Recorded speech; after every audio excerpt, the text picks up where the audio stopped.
પટિયાલાના મહારાજા રાજા રણજીત સિંહ non veg ખાવાના બહુ શોખીન હતા.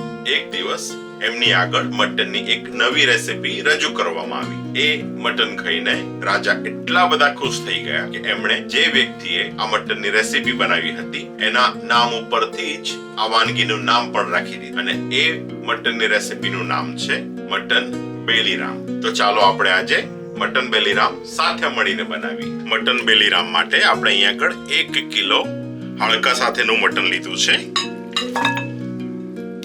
હાડકા સાથેનું મટન જ્યારે લઈએ ત્યારે એમાં એક્સ્ટ્રા ટેસ્ટ આવતો હોય છે. આપણે એને સરસ મેરિનેટ કરી દઈએ. 4 થી 5 લસણની કળીઓ આપણે એને સ્લાઇસ કરી લીધી છે એ લઈએ. 1 ઇંચ આદુનો ટુકડો, 5 લીલા મરચા નાના નાના કાપી લીધા છે એ લઈએ. 1 ઇંચ તજનું લાકડું, 7 થી 8 ગ્રીન ઇલાયચી, સૂકા મસાલામાં 1 ચમચી લાલ મરચું, અડધી ચમચી હળદર, 2 ચમચી ધાણા જીરું પાવડર, 1 ચમચી કસૂરી મેથીનો પાવડર, 3 ઓનિયન આપણે એને સ્લાઇસમાં કાપી લીધી છે એ લઈએ. 10 થી 12 કાળા મરી, 1 ચમચી કાશ્મીરી લાલ મરચું કલર માટે, 1 ચમચી મીઠું અને 2 કપ યોગર્ટ. આ બધાને સરસ મિક્સ કરી દઈએ.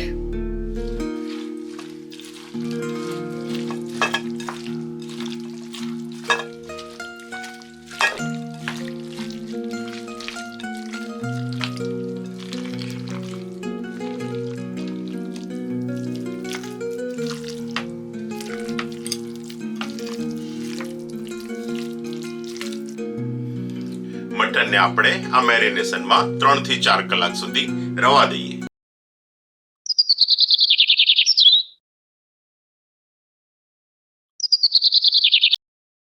તમે જોઈ શકો છો કે મટન સરસ મેરિનેટ થઈ ગયું છે.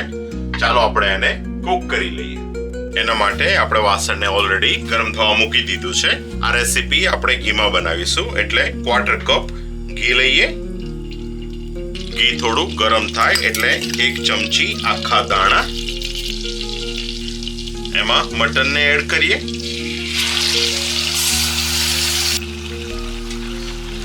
બધાને સરસ ફેરવી દઈએ.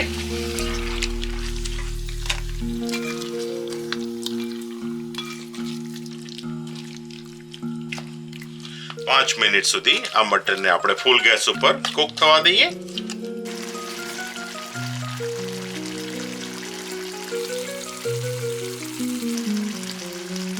એક વખત ફેરવી દઈએ.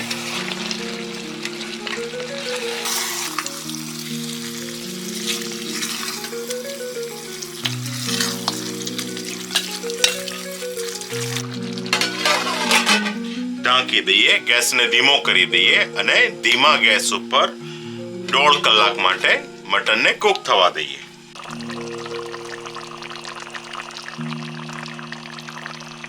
દોઢ કલાક થઈ ગયો છે. આપણે એને ઓપન કરીએ. Oh my God, beautiful, fantastic aroma. તમે જોઈ શકો છો કે બધું મટન બહુ જ સરસ રીતે કુક થયું છે. ગ્રેવી પણ સરસ દેખાઈ રહી છે. ઓઇલ પણ સરસ રીતે છૂટું પડ્યું છે. રાજા ખાય એવું જ. તો ચાલો આપણે એને ગરમ ગરમ સર્વ કરીએ.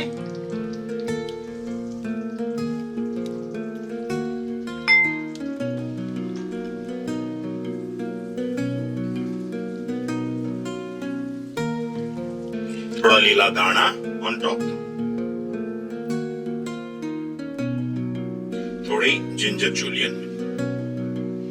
તો આ છે આપણું બ્યુટીફુલ ટેન્ડર મટન બેલીરામ.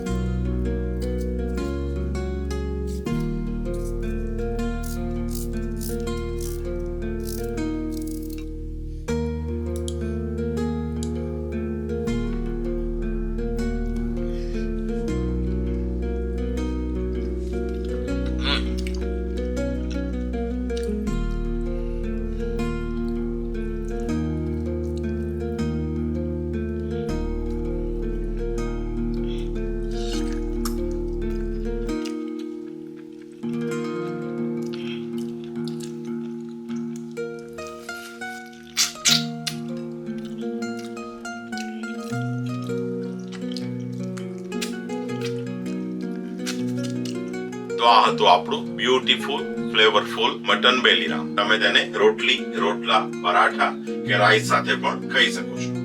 જો તમને મારા વિડીયો પસંદ આવતા હોય, મારી રેસીપી પસંદ આવતી હોય તો પ્લીઝ તમે તેને લાઈક કરો, મારી ચેનલ પ્રિન્સિસ કિચન ને સબસ્ક્રાઇબ કરો, શેર કરવાનું ભૂલતા નહીં. પ્રિન્સિસ કિચન ફેસબુક પેજમાં પણ તમે મને ફોલો કરી શકો છો અને બીજા વિડીયો સાથે ફરી મળીશું. Thank you, by.